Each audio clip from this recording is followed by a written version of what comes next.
Hello, आप सभी ठीक होंगे, उम्मीद है और आशा है कि आप सभी ठीक रहेंगे। अभी हम लोग कुछ सीखेंगे मदद। ये मदद होता क्या है? वैसे तो चीटिंग देखते रहते हैं, भले वो छोटा रहता है पर कड़ी मेहनत करता है और उसको अकेला रहता है तो भी उसको कोई ना कोई मिलता ही है हमेशा, इधर न इधर उधर से। और चीटिंग का ग्रुप ऐसा है कि वो हमेशा एक दूसरे की मदद करता है। कुछ भी छोटा अनाज ले जाता है, इतना ही छोटा ले जाएगा, वो ढोने नहीं सकेगा, लेकिन उसके जो साथियाँ रहते हैं वो मदद करते हैं उसे ले जाने में। और हम लोग इंसान होके कभी कभी निर्दय हो जाते हैं, दया दिखाते नहीं हैं। बताइए, अब आपकी को हम बताते हैं। एक कहानी है, छोटी सी है। हम लोग पापा को जानते हैं। पापा जो होते हैं हमें हर खुशियाँ देते हैं जो हो सके, और जब वो हमसे छोटी सी मदद मांगते हैं, बोलता है कि वहाँ पर काम है चलो, तो फिर हम लोग आखिर कब क्या करते हैं उस टाइम? बोलते कि पापा आज हमको वहाँ जाना है, वहाँ पर मेरा स्पेशल काम है, उस काम करके आएंगे फिर करेंगे। तो फिर बोलेगा कितना बजे तक आएगा? बोलेगा नहीं, हम इतना 9-10 जो टाइम है वो टाइम देते हैं, फिर बोलते हैं ठीक है आ जाना। फिर हम लोग चले जाते हैं। फिर उधर से आते कब हैं? शाम को आते हैं 5-6 बजे, जो टाइमिंग है उस टाइम के अलग टाइम पे आते हैं। लेकिन पापा क्या करते हैं, थोड़ा सा बोल देते हैं फिर शांत हो जाते हैं और वो सोचते हैं कि हम लोग सुधर जाएंगे, लेकिन नहीं, हम लोग फिर से वही दोहराते हैं। आखिर हम लोग मदद करना कब सीखेंगे? जब खुद के ऊपर बीते या तब आप मदद करने का एहसास होगा।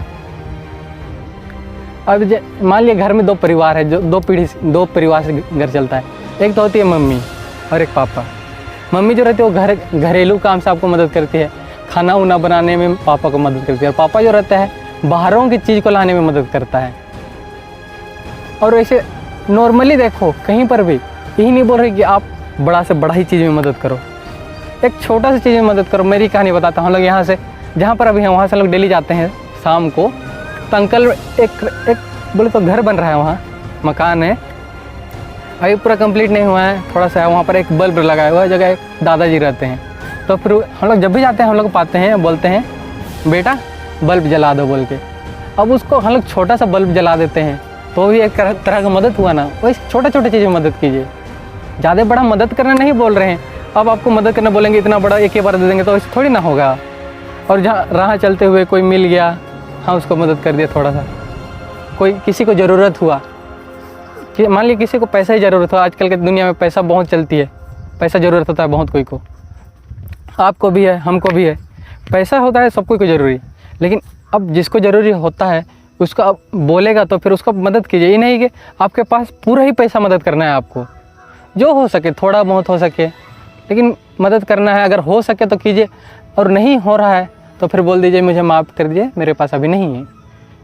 और मदद किए हुए तो किए कैसे? अंदरी मन से मदद ही नहीं किए, बाहर मन से मदद किए हैं। बाहर बोले शारीरिक तौर से किसी को दिखावा करने के लिए कि हाँ हम मदद कर रहे हैं।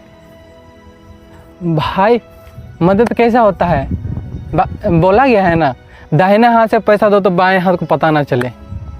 तो फिर हम लोग कैसे करते हैं? हम लोग यहाँ पर देते हैं तो फिर वो दूसरों को दिखाते हैं। अब दूसरों को दिखा के हम लोग क्या मिलेगा? देखो, अब मदद कब होता है? जब दूसरों को दिखाई ना, हम लोग खुद से दें, मन से दें, तब मदद होगा। दूसरों को दिखा के देंगे तो फिर मदद नहीं होगा। वो क्या होगा पता है? एक तरह का भीख देना हो जाएगा। जैसे मंदिर में देते हैं वो होता है। और बहुत कोई मदद मांगता है साइड में बैठ के, ठीक ना। अब देखिएगा पूरा शरीर फिट रहेगा, बोलेगा भैया मेरा घर में भूखा है, पैसा दीजिए ना। तो फिर अब उसको देख रहे हो फिट है तो भी उसका पूरा पैसा दे रहे हो, तो फिर वो मदद है? हाँ मदद है, वो हम मानते हैं।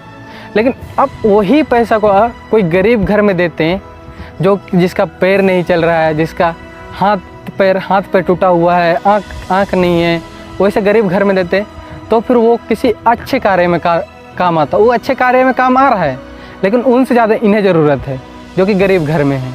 और वो पूरा फिट शरीर है, वो काम कर सकता था, वो काम करने छोड़ के पैसा क्यों दर दर भटक के मांग रहा है ऐसा।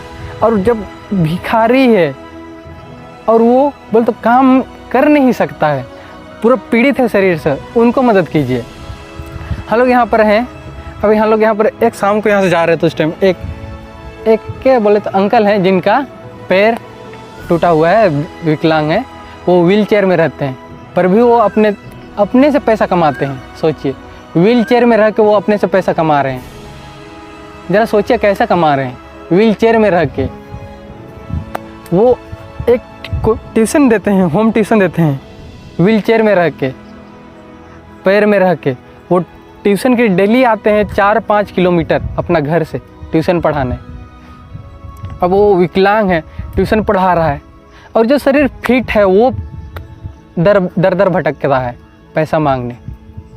ऐसा होता है? ऐसा नहीं होता है मेरे दोस्त। और ईसा मसीह ये है ना, वो देखे आप पृथ्वी पे आया और वो क्या क्या मदद किया। बहुतों बेसहाराओं को सहारा बना, बहुत कोई बुरे राह में चल रहे थे उनको अच्छे रास्ता दिखाया, बहुत कोई नशा में डूबे हुए थे, दुनियादारी, मोह माया, फिर और बहुत तरीक़ा के होते हैं, जैसे कि आजकल होते हैं ना, लोभ लालच होता है, ये सबसे उन सबों को बचाया। लोभ लालच जो है ये बस ये दुनियादारी में है, बाद में नहीं रहेगा ये सब, तो उन सबों से उनको सबों को निकाला। फिर और मेन बात, एक भिखारी था जिसका पूरा शरीर में बीमारी था, और वो ना चल पाता था ना बैठ पाता था, बस वो एक राजा का महल था उसके बगल में बैठा रहता था हमेशा, उसको वह मदद किया था। फिर और एक औरत थी, उसको भी वो मदद किया था, जिसको वैसा बोलते हैं ना, वही थी। वो अपने से निकल नहीं पा रही थी, और वो निकल भी जाते तो बोल रही थी कि हमको सभी लोग भला बुरा कहेंगे कि आप वैसा थे, आप ये काम करते थे, वो काम करते थे, पर उनको समझाया और उनसे उसको निकलने में मदद किया। तो फिर अपने आप को भी ऐसा बनेगी किसी और को आप किसी बुराई से निकाल सकते हैं। और अभी हम क्या करते हैं, कभी कभी आया, मान लिया इंसान तो इंसान ही रहता है, कोई जानवर भी आया, कोई भूखा जानवर देखें भूखा रहता है, खाना खाता है रखा हुआ को, हम लोग उसको मार के भगा देते हैं, भगाते हैं ना, भगाते हैं। मान लिया पेड़ से, आजकल आम का सीज़न चल रहा है, आम गिरता है, उसको पूरा पेड़ का आम गिरा हुआ है, और आया जानवर, मान लिया आपका बकरी आया है, तो फिर बैल होता है ना, वही आ गया, उसमें से फल खाने लगा, उसको भी मार के भगा लेते हैं। क्या वो प्राणी नहीं है? अब आपका 2-3 फल ही खा ले, उसमें आपका क्या है? और देखिए बाइबल में भी कहता है, मदद, तू मेरे छिपने का स्थान है, तू संकट में मेरी रक्षा करेगा। वो हमारे छिपने का स्थान है। कौन छिपने का स्थान है? ईश्वर हमारे छिपने का स्थान है। वो हमारे संकटों में वो हमारे रक्षा करेगा। ये लिखा है भजन संहिता 32:7 में, इंग्लिश में साम्स 32:7। और देखिए हम और बताते हैं आपको बाइबल में से, वो पुस्तक में से, मत डर क्योंकि मैं तेरे संग हूँ, इच्छा इधर उधर मत ताक क्योंकि मैं तेरा परमेश्वर हूँ, मैं तुझे दृढ़ करूँगा और तेरी सहायता करूँगा, अपने धर्म या दाहिने हाथ मैं संभाले तुझे रखूँगा। ये लिखा है यशायाह 41:10। इसमें क्या कहता है? मत डर क्योंकि मैं तेरे संग हूँ। ईश्वर जो है हमारे संग है, मत डर। हम लोग किसी को मदद करने के लिए डरते हैं कभी कभी, या तो फिर अब मेन बात, हम लोग डरते कब है मदद करने? जब एक आदमी अकेले रहता है और उसके विरोध में बहुत ज़्यादा रहते हैं, तो फिर हम लोग मदद के लिए बुलाता है, तो हम लोग क्या करते हैं? नहीं जाएंगे, हमको मार देगा वो लोग ढेर कोई है, हम इसके तरफ जाएंगे तो हम अकेले रह जाएंगे, हमको मार देगा। ऐसा होता है। परंतु परमेश्वर बोल रहा है मत डर, मैं तेरे संग हूँ, इधर उधर मत तक क्योंकि मैं तेरा परमेश्वर हूँ। वो देखो यहाँ पर भी बोल रहा है कि इधर उधर मत तक, मैं तेरा परमेश्वर हूँ। और वो यह भी बोलता है कि मैं अपना दाहिना हाथ तेरे हाथ में तेरे सर पे रखूँगा ताकि तुझे भला चंगा हमेशा रखूँगा। और यहाँ पर यह भी कहता है कि तू जहाँ जाएगा वहाँ पर मैं तेरा अपना स्वर्गदूत तुझे दूंगा, पवित्र आत्मा, तू जहाँ जाएगा वहाँ तेरी रक्षा करेगा।